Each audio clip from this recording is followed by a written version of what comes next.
விண்ணகமும் மண்ணகமும் போற்றிடும் திவ்ய திருக்கையான தாயின் திருமண அறிக்கை. பொற்பை நகரில் வாழ்கின்றார், பொற்பை நகரில் வாழ்கின்றார். மூத்தொரு இறைவனின் பேரருளால் நாசரேத்தில் குடிக்கொண்டிருக்கும் தாவீதின் குலத்தவராகிய தந்தை யாக்கோபு தாய் லிதியாள் அவர்களின் அருகவ புதல்வன் திருநெறி செல்வன் சூசையப்பருக்கும் அவள் கரங்களில்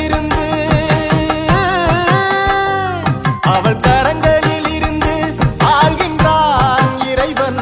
கொத்த காலங்களில் குடிக்கொண்டிருக்கும் தாவீதின் குலத்தில் பிறந்த தந்தை சுவக்கின் தாய் அன்னம்மாள் இவர்களின் அருந்தவ புதல்வி திருநெறி செல்வி திருக்கல்யாண மரியாவுக்கும் ஜனவரி திங்கள் 23ஆம் நாள் திருமணம் நிச்சயிக்கப்படுகிறது. 8 திசையும் புகழ் மணக்கும் இவள் பேர் சொன்னாலே போதும், இவள் பேர் சொன்னாலே போதும், இவள் பேர் சொன்னாலே போதும். விட்டதெல்லாம் வந்து சேரும், பட்டகடன் பறந்து